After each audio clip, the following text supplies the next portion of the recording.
Hello everybody, welcome to the Chess Harbour. My name is Slav and today I'm going to be reviewing another one of my games. This one is a game from the Club Championship played in October 2024, and my opponent started the game off with the move d4. Now I want to explain something before the game starts. I was playing against last year's runner-up, so I was playing quite a strong opponent and I was playing black. I set forth, before the game started, I said to myself, I just want to play for a draw here. I want to play very solidly, try to trade pieces quickly, go into an end game. If I can play for a win, of course I will, but if I have the chance, I'll just go into as drawish possible game as I can. For me personally, that means playing the move d5 and going for a kind of Slav structure. So my opponent, I knew he was a Queen's Gambit player, so he goes c4, and I play the move c6. So the Slav defense, very solid. He plays the move c3, play the move f6, and I want to kind of go for the semi-Slav if I have the chance, but my opponent goes for the exchange. So c pawns are exchanged, and this position is also very equal, which of course I was happy with. This because the c file is open, so that's very easy for the rooks to be traded off. The pawn structure is completely symmetrical, and that's why it has a very high tendency to draw.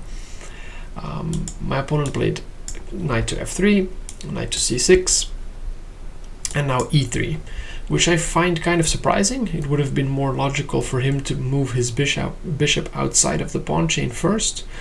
Of course, this is very solid, so there's nothing really wrong with it. I go a6. I want to break the symmetry now.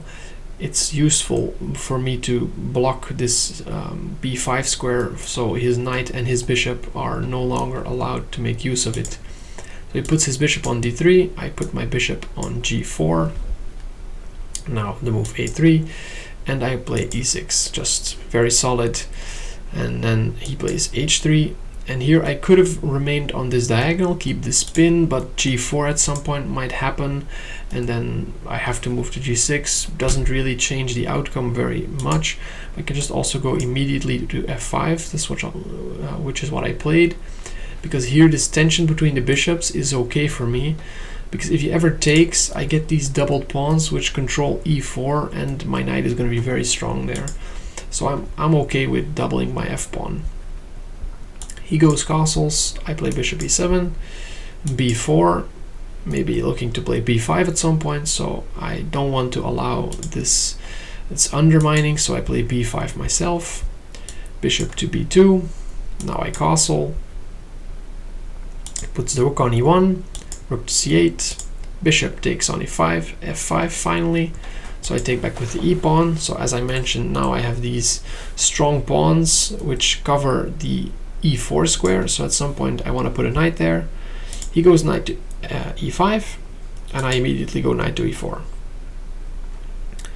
So ideally he trades this off, and I can just undouble my own pawns. That's really nice for me. He goes rook to c1, also using the open c file, and here there's a lot of pieces on the board, and I decided it's time to just simplify everything.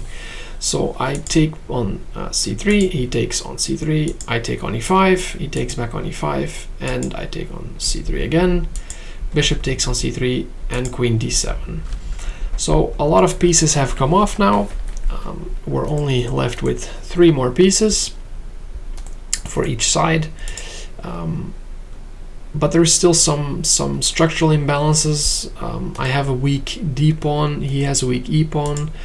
And my opponent plays very energetically still. He plays queen to d4, making a strong battery with the bishop. So his idea is to play e6 and then just mate me. So I have to stop that. I play the move f6 here. Of course, this is going to lead to even more trades. So e takes on f6, bishop takes on f6, queen to d3, and bishop takes on c3. So now another set of pieces has come off. Queen takes on c3 and rook to c8. I've managed to activate my last piece, so the nice c file here. That's good for me to use. Now queen to d3, queen to e6, I have the chance, I want to play my queen up to e4 and look to just trade off the queens. Rook to d1, he anchors on this pawn, and I calculated here that I could let him take this pawn. So I played the move g6. I want to show you, my opponent did not take the pawn, but I want to show you what if he does.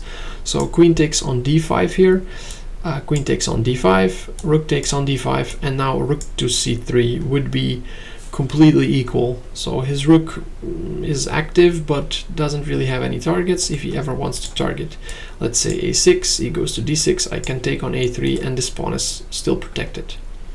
It's hard for anything to happen here because this one pawn from him still has a bind on my two pawns. He has a extra pawn on the king side, so the position is equal. There's not much to play for, so that's why I allowed him to take the pawn, but he didn't do that. So after g6 he played king to f1, activating his king, and I played king to f7, same idea as him. So still with the same variation, if ever he takes on d5, I'll have rook c3 in the end.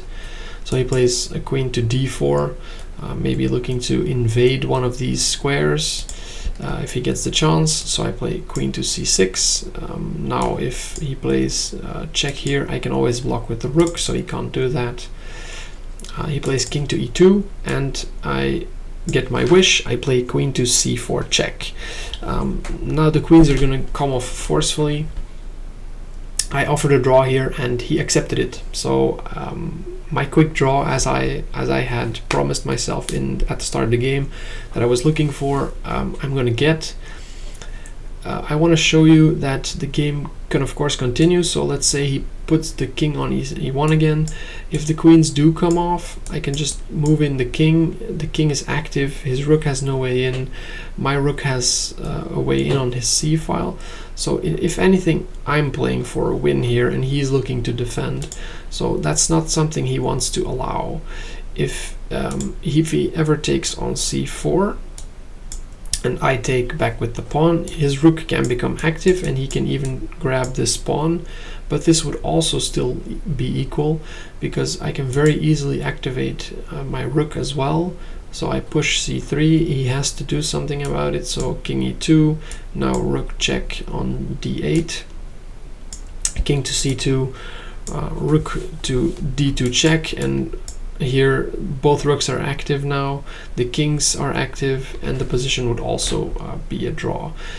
If I were him, I would still have gone for this because there is still some option to outplay my opponent in a rook endgame, but I can understand just going for the draw offer because yeah, the position is it's a very high chance of drawing here.